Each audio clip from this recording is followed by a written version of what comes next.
Something on your mind, dude? Bad men. Women, too, to be fair. Oh, indeed. They make a fine sandwich, also. But don't tell the Jedi Council I said that.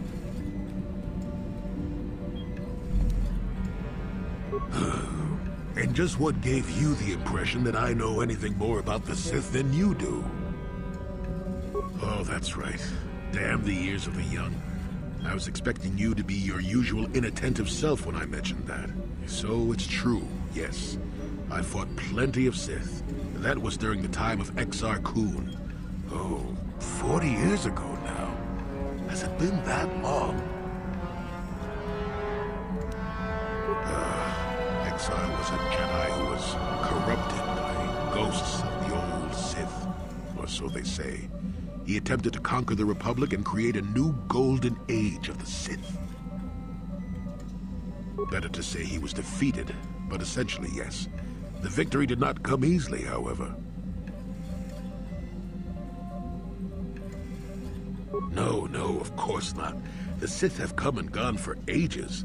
They were not called the Sith many thousands of years ago, perhaps. But the dark side was always present, without a doubt. Oh, sure, occasionally the light side comes close to vanquishing the dark. But the dark always returns. The fact that Exar Kun was defeated didn't mean the Sith would never return, as they obviously have now. Everyone knows that.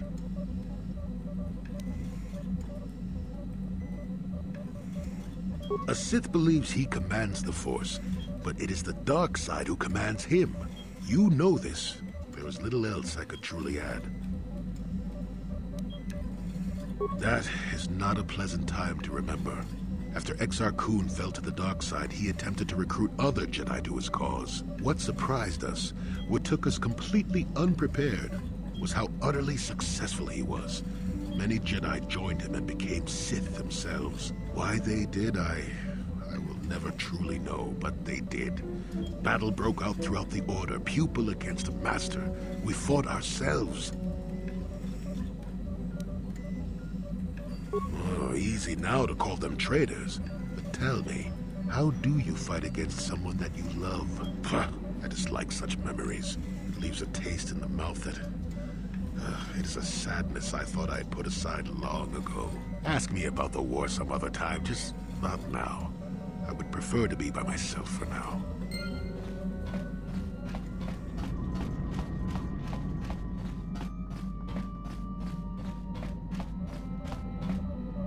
How can I help? Then I suggest we move on. What do you need? Talk about what? The only thing I want to do right now is find Dustil. If he's alive, there's just nothing else I want to think about. I'll understand if we can't look for him right now, but if we could, it would be a huge load off my mind.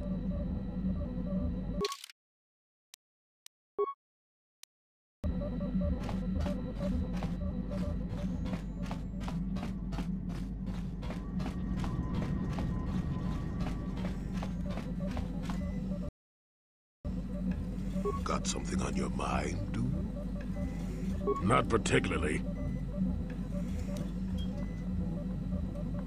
I suppose you're going to nag me until I cough it up, aren't you? Nothing is private anymore, it looks like. There's no escaping it, I guess. So be it. My wife's name was Neyama. She was the Yukatis enforcer who shot me out of the sky, if you remember.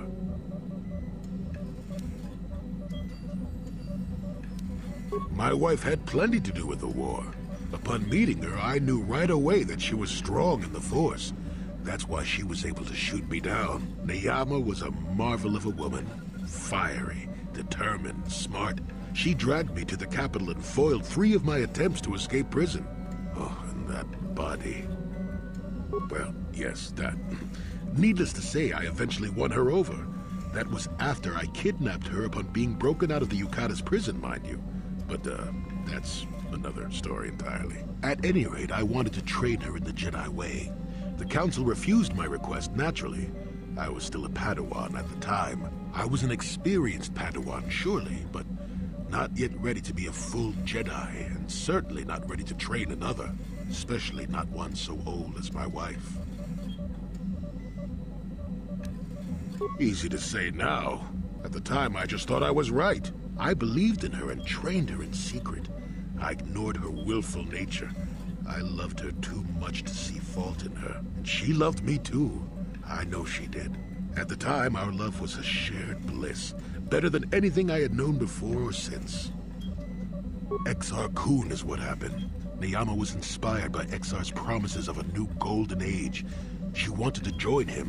She came to me, pleading with me to throw aside what she called the decrepit trappings of the Jedi, to join her in Exar's war. No, of course I didn't kill her. How could I?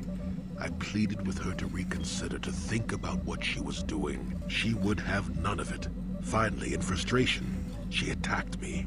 She drew her lightsaber and attempted to strike me down. It was a scene being repeated everywhere throughout the galaxy. Pupil against master. In my case, it was a long and terrible battle, but I defeated her.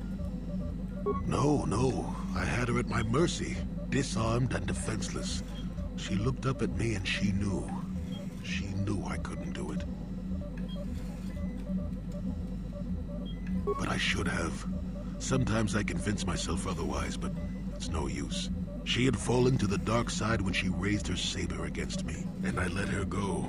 To my shame, she went on to kill many Jedi during the war, until she herself was slain in the final battle. I grieved for her death, inevitable as it was, even as the Jedi Council put me on trial for my actions once the war was over. I had trained Neyama against their wishes. I had failed to kill her when I had the chance, and she went on to kill others. Not to mention that I had remained a Padawan throughout the war. A formality, perhaps, but with a trial, it had to be decided if I was worthy to become a Jedi at all. It was a travesty, of course. I told you that even the Jedi were capable of great injustices, didn't I?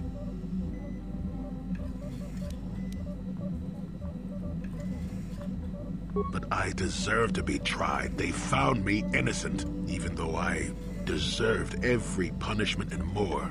They let me go. Mitigating circumstances, they said. I deserved compassion, they said. They said I had learned wisdom the hard way. For all I had done during the war, they wished to raise me to full Jedi status at long last. That was when the Jedi left me. That was when they failed me. For my pride? For my cowardice? Which do you think is the act more befitting the Jedi? They may have been able to forgive me. I could never forgive myself. Yes, I do, I suppose. Does that surprise you? It is all so long ago, lost in the winds, I suppose. Nobody cares what an old man believes anymore, do they? Let's continue on with the task at hand. I would prefer to think of the present today.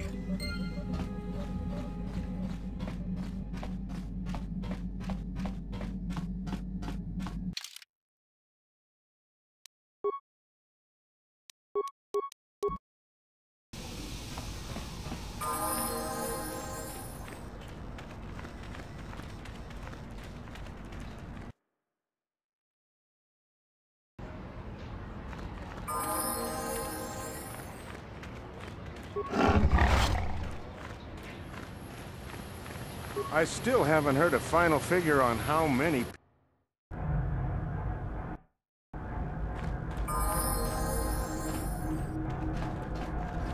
You're back!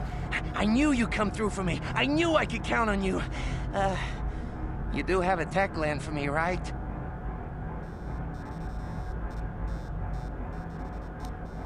Sorry, like I said before, I don't have any credits on me, and Grif won't lend me any. It's like he doesn't trust me to pay him back or something.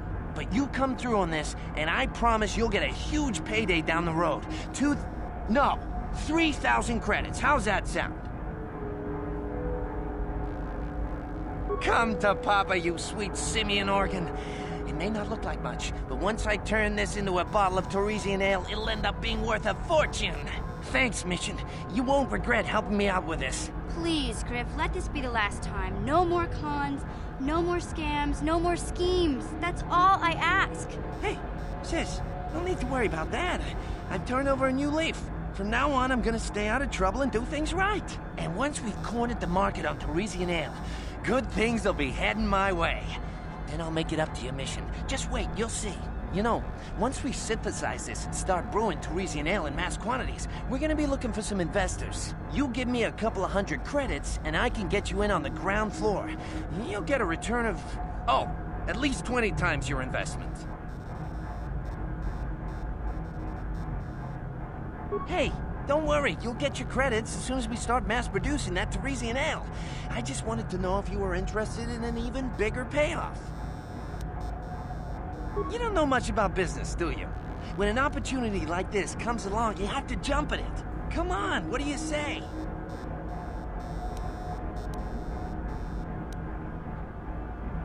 It's your loss. I better get started brewing that ale. Meet me back here later, and I'll give you a down payment on what I owe you. Hey there, what can I do for you? I appreciate everything you've done for Grif. You know that, right? I just hope things work out for him this time around. I guess we'll find out when he meets up with us at the Zerka Corp shop. If he's got those credits he promised you, then maybe there's hope for him yet. Ki mulira kun kin. Tong hitwama ag inko tune.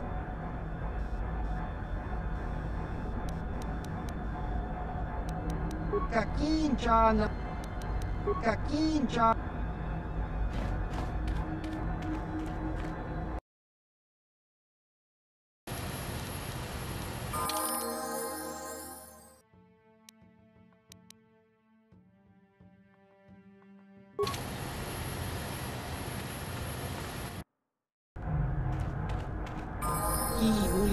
Kun kin.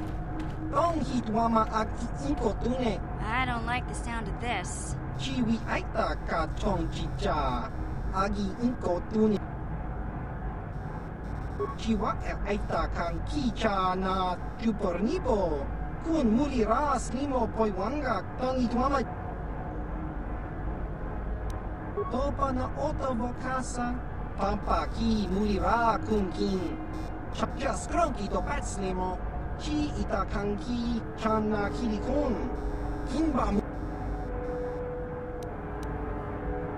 Skronki to patslimo. Chi ita kanki chana kilikon. Kinba muli radwanaji. Kinba. Damn it, Grif. Won't you ever learn?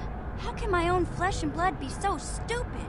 Chiwa ita kanki chana tupornipo. Hey there. I want to thank you for helping me with Grif. You did everything you could for my brother, more than most people would have. I know it might look like it didn't make any difference in the end. Grif's in debt and on the run like usual. But at least I know we tried to help him.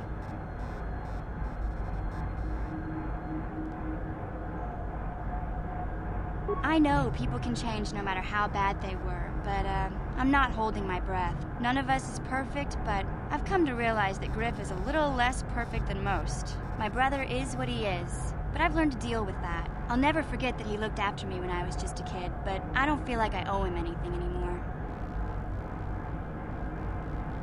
I've made my peace with Grif and what he means to me. If he ever shows up again, I'll deal with him. But I'm not going to dwell on my brother anymore. It's time to move forward. So, is there anything else you need?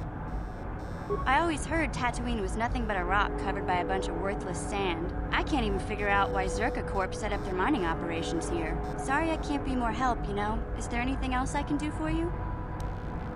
I've made my peace with Grif and what he means to me. So, okay.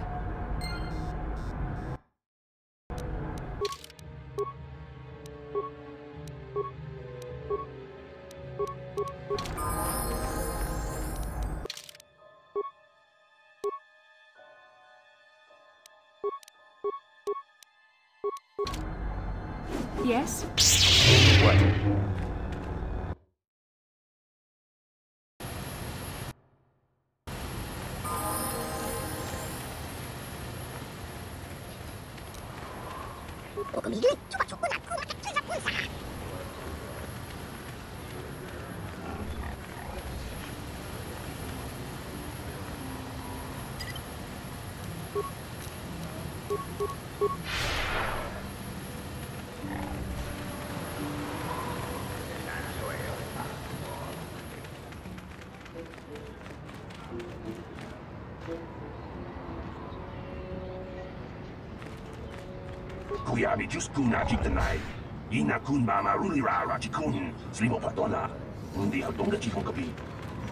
Sand people wiped out my moisture fund, and I watched some good races at the swoop track last night. Bastila, I was wondering something. How did those Valkers manage to capture a famous Jedi like you? Well, were you knocked out when your escape pod crashed? No, I was conscious. But my force powers were exhausted from using my battle meditation in the battle for the Ender Spire. Without my help, you might have never gotten off the ship alive. Fair enough, but I've seen you Jedi in action. There's no way those thugs could have stood a chance against your lightsaber. My lightsaber was misplaced. I couldn't find it after the crash. I looked everywhere in that pod. The Valkers came and overwhelmed me even as I was searching for my weapon. Wait a minute. Let me get this straight. You lost your lightsaber? I mean, isn't that a violation of some kind of Jedi code or something?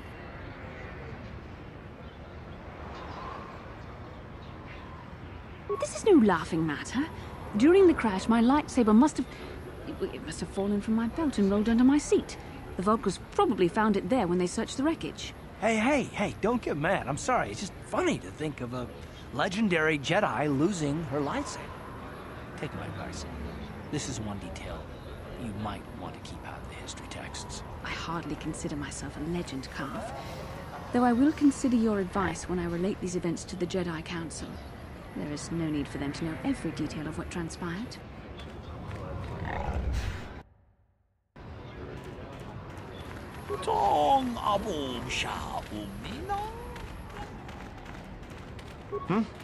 Good hunting out there.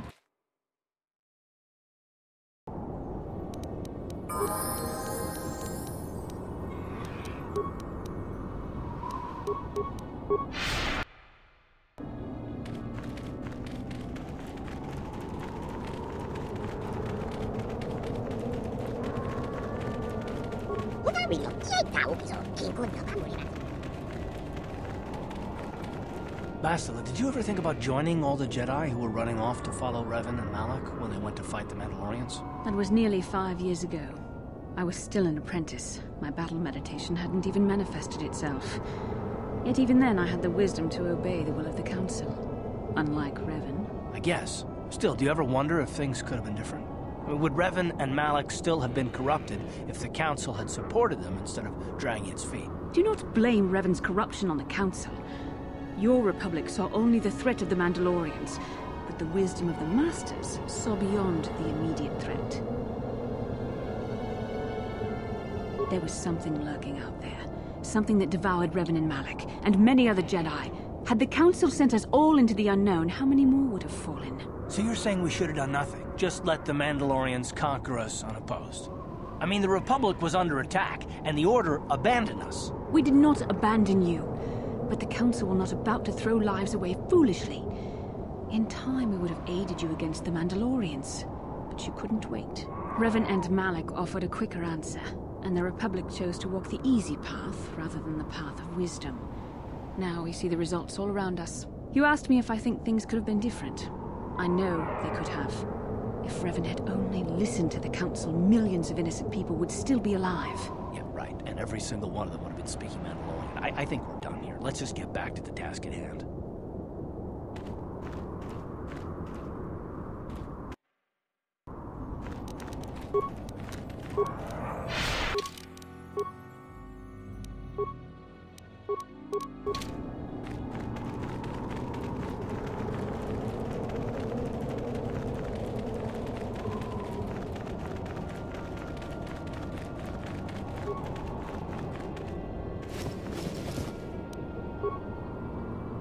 Yeah, what do you want? This thing is...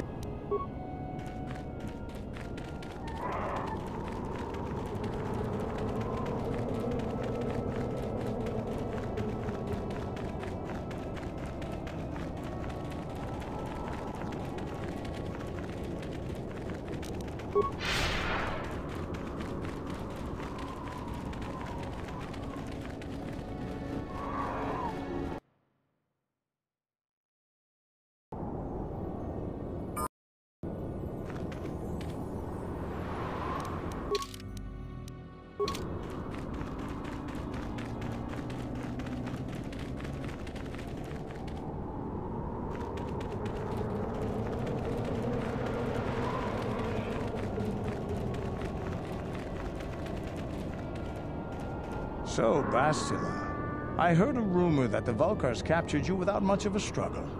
It must be embarrassing to be bested by a handful of street thugs. There were extenuating circumstances, and I can assure you, it took far more than a handful of Valkers to subdue me. Whatever you say.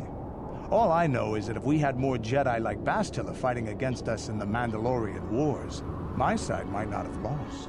Bold talk from a broken-down mercenary who was serving at Davik's heel. I'd call you his pet cat-hound, but they have enough loyalty not to turn on their masters. Insults? Maybe if your master had trained your lightsaber to be as quick as your tongue, you could have escaped those Valkers, you spoiled little Jedi princess. I was not spoiled. I was given the same training as everyone else in the Order. You are nothing but a... No, I must not do this. There is no emotion. There is peace. That's the problem with you Jedi. Always chanting about peace and control. Never up for a good fight. Well, except for Revan, I guess. Enough, Mandalorian. I won't rise to your bait anymore. The game is over. Let us continue on with what we were doing.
Yeah, what do you...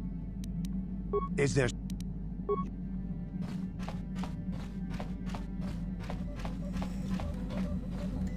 Got something on your mind, dude?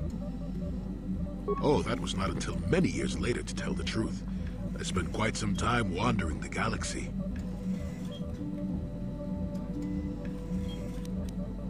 Nothing so extravagant. I merely traveled from place to place.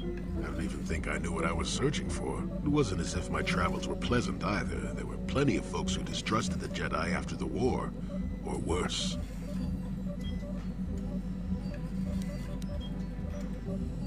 I was lost. I couldn't conceive of returning to the Jedi, so what would you propose I'd done? If people weren't treating me with suspicion, they were looking at me with greed.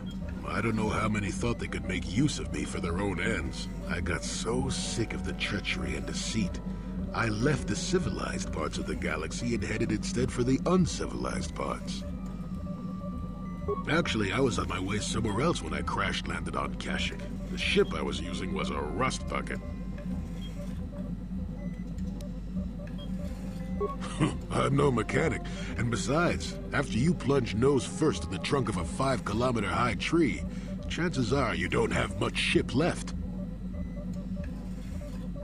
I'd taken some damage passing through an unexpected asteroid field, as I recall, but I wasn't completely without some systems. I could still guide her a bit when I crashed. It wasn't what I would call the smoothest landing, especially considering I ended up smack at the depths of the Shadowlands. But I lived. Sure, why not? It seemed like an interesting enough place to spend a couple of decades exploring. Oh, they did at first, oh yes. I can't say I was overly pleased to encounter a group of indigenous giant carpets either, I can assure you of that. Well, that was after 2 decades of helping them. They certainly didn't trust me at first. When I could, I would assist a few young ones who would get lost in the Shadowlands or attacked unexpectedly by the wildlife. I must say, for a while there, the Wookiees actually thought I was some kind of benevolent forest god. Amusing, really. I set them straight eventually. Nonsense. I had no idea that's what they were thinking for a long time. I just thought they were being friendly neighbors, leaving fruit and such for me. Later, when I started to understand some of their grunting, I realized they would say prayers to the Hairless One before descending into the forest. Hairless One. I used to have plenty of hair, I tell you. At any rate, it took a few bruises, but I set the record straight. I traveled to Rookwaro and met with the chieftain in front of everyone. Freyr swatted at me just to see if I was real or not. I was real, and while it was a light swat, Wookiees are terribly strong. I was knocked out cold for a day. The Wookiees all thought it was quite funny. At first, when the slavers took to hunting down lone Wookiees in the fringes of the Shadowlands, I did my best to divert them. Later, when Shundar made his deal, I didn't see any point. I wasn't here to save them from their own sad follies, after all. Not really. Kashyyyk is a place you can feel very small in.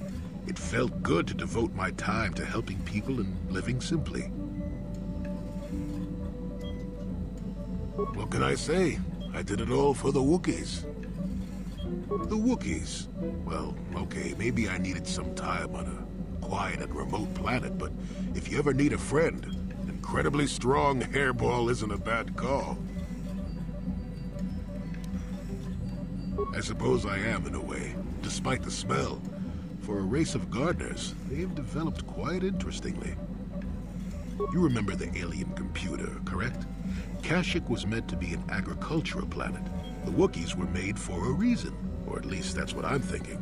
But I'm an old man who's had a long time to develop that opinion, so don't argue with me. At any rate, we should be moving along, don't you think? If you sat around this long in the Shadowlands, attack would eat you.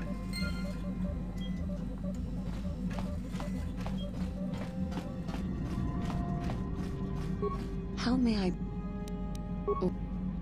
I have told you my life story already. What more could you possibly want to know? Well, there is one thing. I did not want to mention it before, because I was unsure how you would react.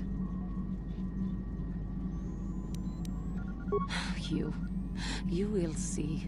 Perhaps. Do you remember when I told you of the Jedi who had come to my world to fight the Mandalorians? They were recruiting soldiers for their crusade against the Mandalores. Many people joined them. The main reason for that was their charismatic leader, the one whose troops freed me and let me dream of seeking out and joining the Jedi Order. I was hesitant to talk to you about this because, well, the Jedi had come to fight the Mandalores under the leadership of a powerful young Jedi, a Jedi named Revan. The Revan, the Jedi who turned to the dark side, became the Dark Lord of the Sith and was defeated by Bastila and her strike team. I do not know what happened in the wars with the Mandalorians that turned Revan and Malak, or what they sought with these star maps. But the Jedi I knew was a paragon of the Order. I am sorry if this seems wrong to you, but to understand, you must realize that Revan was as great as a Jedi could be. Whatever turned Revan must be terrible indeed. I wonder if what we find at the end of our journey will turn us as well. This is meaningless speculation, I guess. I just wanted you to know what I held from you. But rest assured that I will not hold back. If our enemy is Malak, Revan's apprentice, or indeed, even if it was Revan, I will help you through all trouble. Such is the will of the Council, and my own.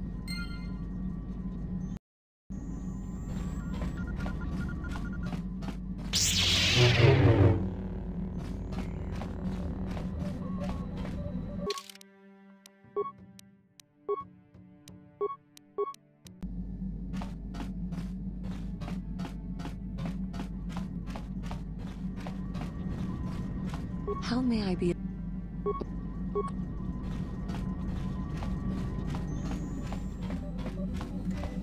Got something on your mind, dude?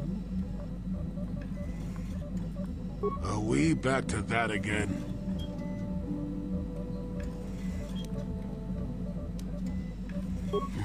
What's the best way for me to approach this? Perhaps it's time for a little story. You just keep quiet there, you.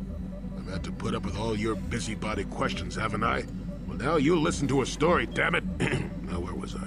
Oh, yes, the story. You almost made me forget about it. Nice try, but I'm not that old just yet. Now then, a young man sees a terribly venomous snake in his small village. Nervous, he watches the snake carefully until it leaves. The young man follows the snake into the forest. He clears the branches out of its path and helps it over obstacles. He even works to keep it fed. Shush! Many nights pass, and still the young man continues to follow the snake.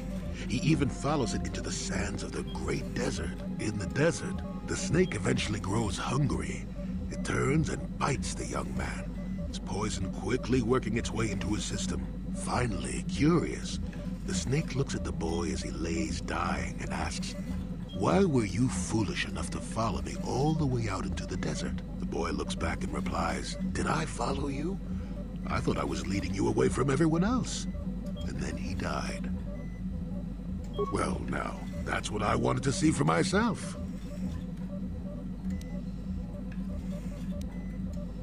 The real question is whether or not I'm as frightened as I should be, isn't it? I've told you before that you have a destiny before you. This does not mean, however, that your future is already written. They are not the same thing. You have the choice of which direction you take your destiny in. More than engine-sucking Andor, certainly. But even he had a choice. So far, you've chosen to take the lighter path. Can you stay that course, even through the challenges ahead? We'll have to wait and see. I'm not here to judge you or tell you which path to take. I'm here ready to offer you my help, should you ask for it. I do that because I think it's important. More important than remaining in my home and pretending the galaxy doesn't exist. That's why I'm here.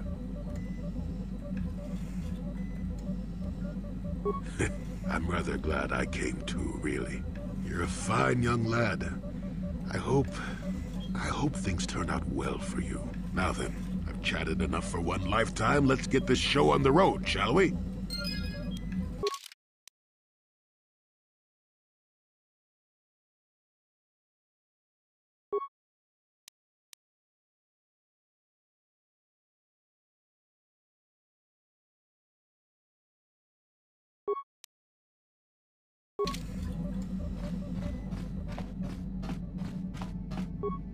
Yeah, what do you want? This thing with is...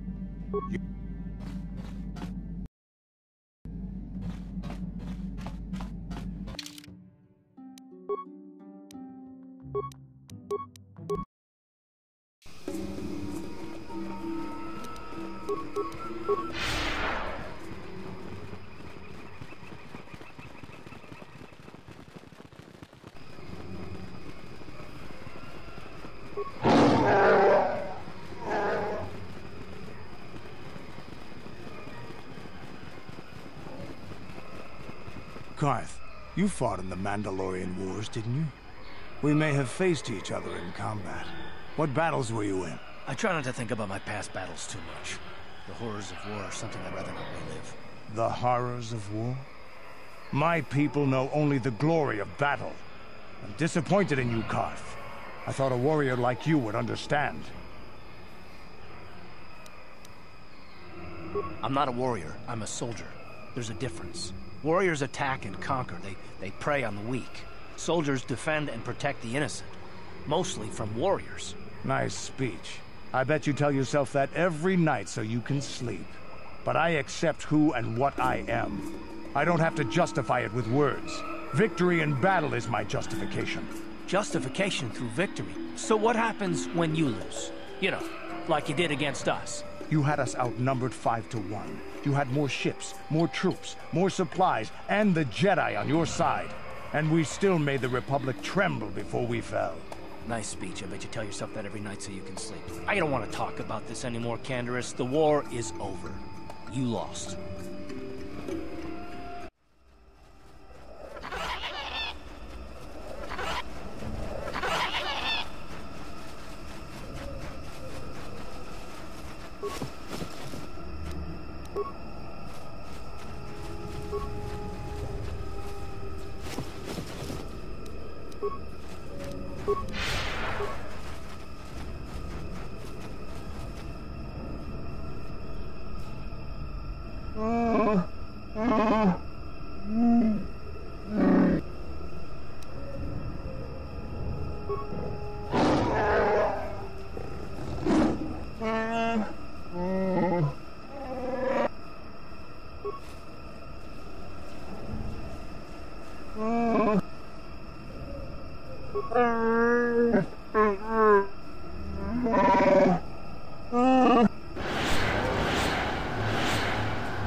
How can I help?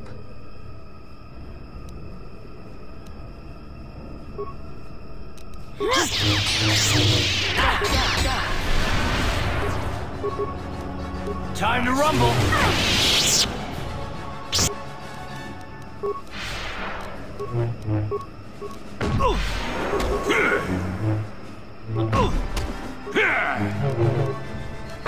How'd you like that?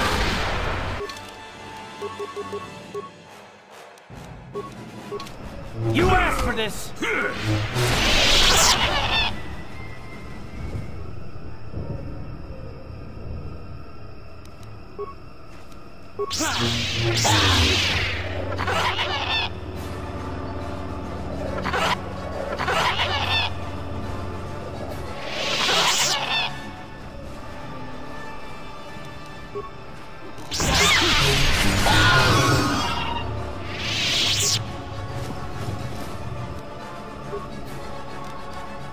Incoming fire!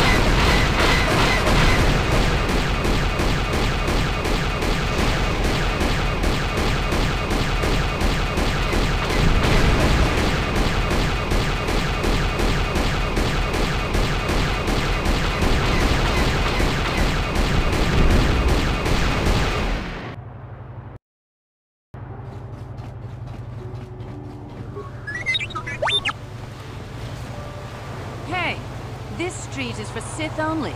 You gotta pay a 20 credit toll to walk down this street.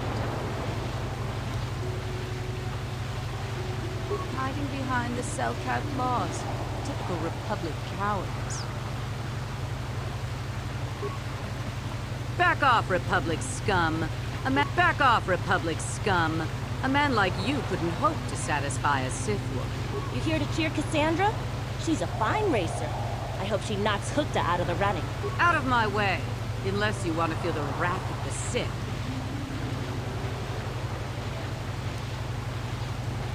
The wrath of the Sith is a terrible thing. Remember, Taris? You'll see. You'll all see. Out of my way. You dare mock me? If it wasn't for the Selkat laws, I'd teach you proper respect. Out of my way. Are you threatening me? It's illegal to try to start a fight in Atto City. Constable, over here. This Republic scum is trying to break the peace.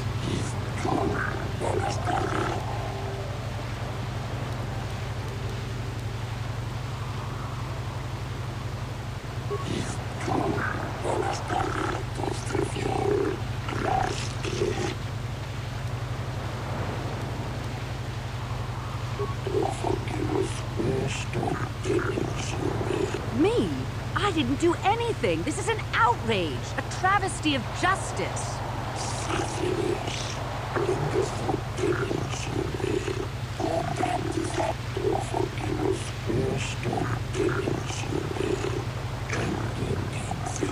I'll get you for this, Jedi. The Sith won't stand for this. Back off, Republic scum. A man like you couldn't hope to satisfy a Sith. What do we have here? A lost off-worlder, perhaps? You're probably here for the swoop races. Track is through the west corridor. Get moving. I believe Quidel Multa has taken the top spot. I prefer the professional races. His win was just a fluke, an aberration. I'm no guide. The Sith don't suffer questions for long. I am fond of the sport, true. But it's more about hating races I don't think should win than actually paying tribute to those I favor. Hookta Jax shows the proper spirit of competition, and it has brought him to the top before. The Gamorrean? You're joking. Brute force to the finish. He's very efficient. Of course you do. Good riddance. What do you want, Revan? I don't have the time or desire to bother speaking with wandering idiots. You're probably another race fan in a fool stupor after that big win by local whelp Quidel Multa. I will get tired of your voice in short order, so make it quick. Nothing about the current state of the races make me want to watch, especially if it means associating with the cattle grouped in there now. I admire the mercenary spirit of Cassandra Matee. Other than that, no. Her mercenary spirit isn't what's selling your tokens. She does have other qualities as well. Good. This visit was dragging on. I have no desire to speak to you. I know you have links to the Republic. Sorry, but you're too late to recruit me. I've just hired on with the Sith. Of course, if the Republic has a better offer. Hey, keep your lectures. The Sith pay well, and they pay up front. That's all I care about.